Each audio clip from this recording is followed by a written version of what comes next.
You either die a hero, or you live long enough to see yourself become the villain. I can do those things because I'm not a hero. I'm whatever Gotham needs me to be. They'll hunt you. You'll hunt me. You'll condemn me. Set the dogs on me. Because that's what needs to happen. Because sometimes the truth isn't good enough. Sometimes people deserve more. Sometimes people deserve to have their faith rewarded. All right, you squares. I just want to react to what went on yesterday. There's a couple things that are going on. One is there's a quick thing about the gender war being over, right? And as soon as I say the gender war being over, the first thing they want to mention is laws. Okay, when you're talking about going against the legal system, it's no longer a gender war. Then it's not about going against black women online and with black rhetoric against black women. What is it about? About getting laws changed, which is a much different foray, which is a much different battle. So the gender war, as we have described it, is over. Now it's time for a different battle. It's about policy. Just because the gender war is over doesn't mean that you've reached all of your goals or achievements. Now it's time to move into a different realm.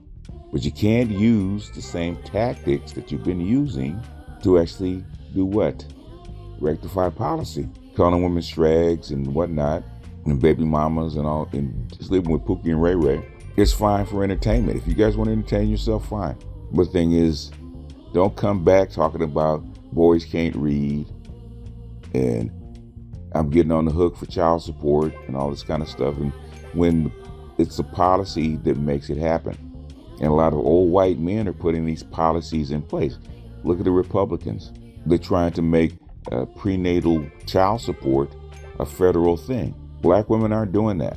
Left-wing feminist liberals aren't doing that. Those are Republicans, conservative Republicans, non-feminist Republicans. That's the issue that you need to take up. The MGTOWs actually started their thing. It wasn't a gender war. MGTOW said it was never a gender war. They always said women are secondary. Policies that you need to go after. It's like a MGTOWs is actually a protest movement against the state. Do they use women as rhetoric sometimes? Sure. Because what? Guess what? Women make the money. Do they get to go against feminists sometimes? Sure.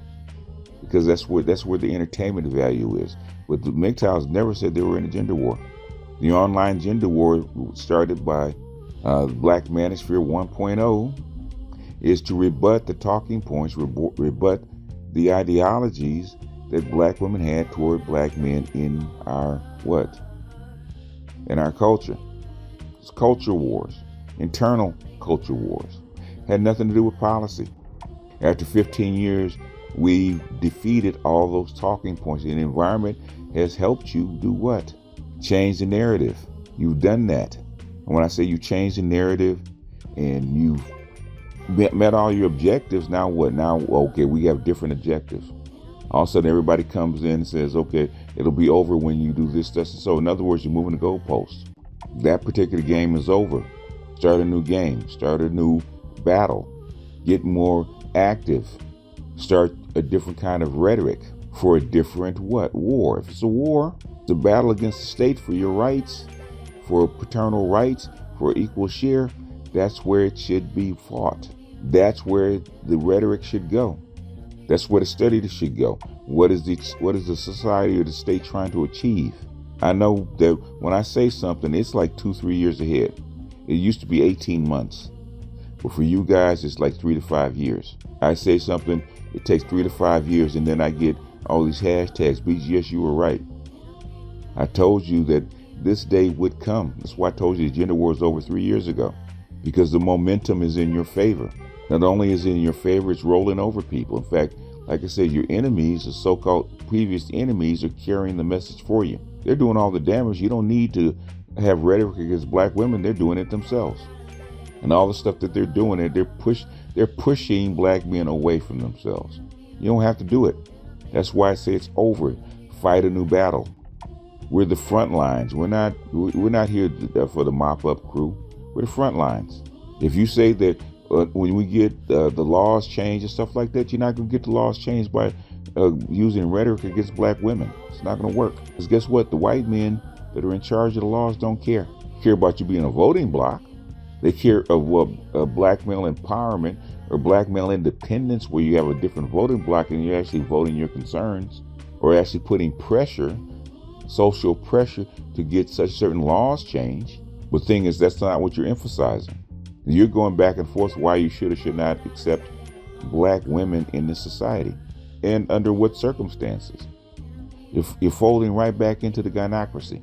Change the rhetoric, change the way you do battle, change the tools, change your study, change your talking points. What are you trying to achieve? We're not trying to get black women told anymore, because black women, as far as this stuff is concerned, are irrelevant. Don't like them, pick another woman and let them know. Doesn't matter. If you don't conform, you don't comply with what I want, I'm going to pick another woman or another group of women or another country, whatever it takes. Well, that's all I have to say about that. The next thing we're going to get to, which is the main thing, is about this freaking passport or this travel stuff, right? And people say, well, they argue back and forth whether the travel bros or the passport gang or this black men traveling is about sex tourism or business or exploration or all that kind of stuff. It's all the above. But everybody focuses on tricking and sex tourism. And I had to tell Bitter Truth, who is opposed to this kind of stuff and opposed to people talking about it. I said, nobody said anything about Atlanta in the 90s with their Freaknik and Bike Week, or going out to Florida and tricking during spring break, or black guys flying women out and paying for sex or tricking on chicks for sex, paying $2,000-$3,000 to flex and bragging about it. And then when they get disappointed, they're actually filming it. But that kind of tricking is okay. Nobody talks about that. Spending $300 to take a woman out because you expect sex versus spending $30 or $40 in Colombia to do the same thing. But in Colombia, it's tricking. In the DR, it's tricking. In Brazil, it's tricking. But in the States, it's dating. Buying a chick a Birkin bag in the States is flossing. It's not tricking. Buying a chick an outfit in Thailand is tricking. See the comparison? It's okay to trick on the black women here. It's okay to visit prostitutes here. It's okay to make it rain and take bottle service and lap dances in strip bars in the United States. That's okay. But to do it in Mexico, to do it in Europe, to do it in Africa, to do it in wherever, right? Same kind of club in Brazil. That's tricking. All of a sudden, that's bad because you traveled to do this kind of stuff.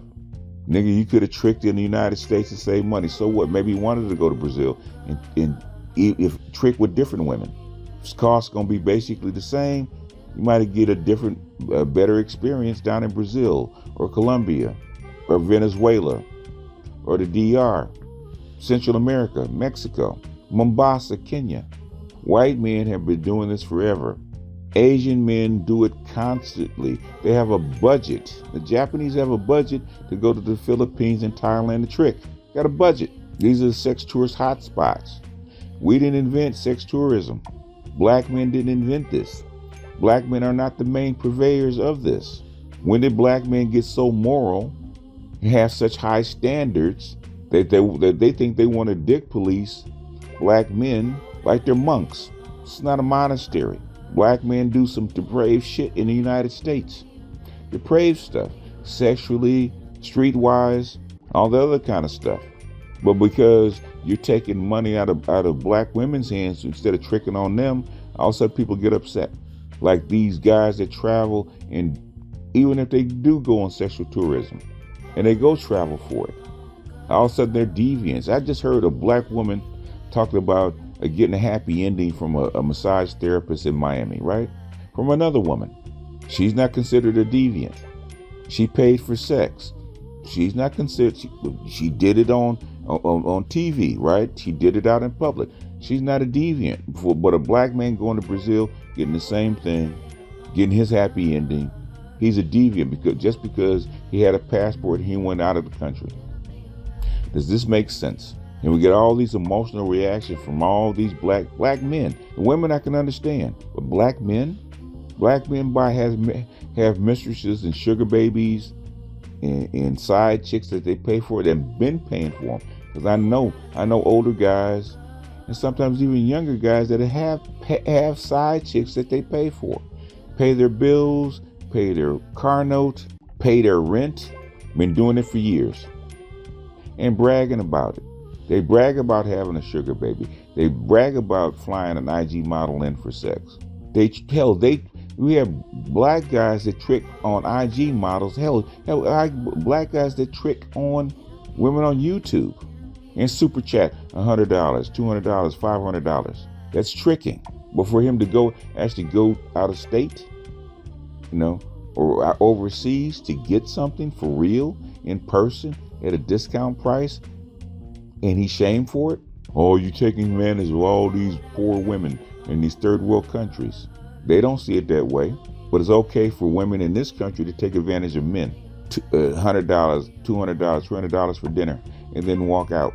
You don't shame the women for that, but it's okay to get on guys, a small percentage of guys, not a lot of them, a small percentage of guys, because you want to discourage them to leave from leaving the system and taking money out of the system, and get upset about it and rant and rave and call them weak and saying that they can't get no pussy or whatever it is. If they can spend money and get sex there, they can spend money and get sex here. What you do with your penis is not a test of your manhood. Just because you can be a pookie and lay a whole bunch of low-class women, does that make you a better man? Stop trying to define your manhood through the wishes or the access to sex from women. And just say you may be the better man. You can slay chicks from Maine to Spain, right? As they used to say. If a guy that doesn't have your access, doesn't have your talent, can go someplace and be happy, so what? What do you care? What do you care? If you want to prove that you're a better man, why don't you get on the plane, go down to where he is, and do what he does, and prove that you can do it better? If the guy can work remotely and basically go someplace else and live and embed himself into the society and live a better life, a better quality of life, if you're so big and bad and you make all this money, you make all this moves, you should be able to do that easily and replicate what he does. So I understand it. And basically what it comes off is, especially to black men, especially in the travel, is low-key jealousy. That's what I read it as. Low-key jealousy. That's what I read it as. What other reason would you have to actually trying to shame people for doing what they want, no matter what it is? No other group of men get shamed for this. I do mean no other men get shamed for this. The only partial thing that they may do get shamed for, and these are white, Asian, and Middle Eastern men, is having underage children for sex. Which they do that, which is illegal, but nobody says anything about it. Black men don't travel and do that. Black men abhor that kind of stuff. In fact, the guys that will actually do that kind of stuff actually get beat up. So I don't understand all this vitriol, because I've heard people that I respect get highly upset over something they shouldn't even be upset over. You're trying to make this reality a moral problem using your morals, but you don't have any problem when it goes on in the States, in your city. Still goes on. Those Atlanta strip clubs ain't shut down. Them dudes tricking inside them clubs ain't shut down. Them tricking on IG models and OnlyFans and stuff like that, that stuff ain't shut down. Everybody knows Atlanta is a trick city. Houston is a trick city. Miami is a trick city. If you want a trick, that's where you go. We have no problems with trick cities. Las Vegas is a trick city. Nobody has any problem with that. New Orleans is a trick city. You want a trick, go to New Orleans. Nobody has a problem with that. Nobody has a problem when women do it. Women can do it all day long. Black women can write books about it, movies about it, brag about it on social media, tell jokes about it. But black men get shamed for it. Because nobody likes to see black men happy. Even their own fellow black men. Misery loves company. That's what I'm beginning to understand. Misery loves company. Black men are still getting their cues of manhood by serving black women, being in service to black women. We got to get out of that mindset, because none of the other men that are on that list, Latino, white, Asian, Middle Eastern, or whatever you want to call them, right, were on that time. The only people that get shamed for not being service to black women or those black men. Africans don't even go in on that time. Okay, they're not in service to black women. Africans go to Mombasa, they'll go wherever, and tricking and whatever they want to do. That if they got the money, nobody says anything. It's only those black men. That's the part I don't understand. It's starting to irritate me that we have these isolated judgments over bullshit. Who cares if he tricks? The oldest profession is what? Prostitution. Men have been tricking forever. It's not new. All of a sudden, black men have become this righteous people. Even though you do low down dirty shit on the other side of the ledger, we can do low down dirty shit on the other side of the ledger. But but you cannot go to another country and pay for it. Oh my God, no, that's unthinkable. No, you shall not buy her dinner. You shall not show her knife time and expect some kind of compensation. But it's okay to fly her in, spend $600 for a ticket, get a hotel, take her out to dinner, and then if she doesn't come across, we get upset. Make that make sense. But with that, I'm going to jump off here. This is BGS out, and I'll see you guys on the next one.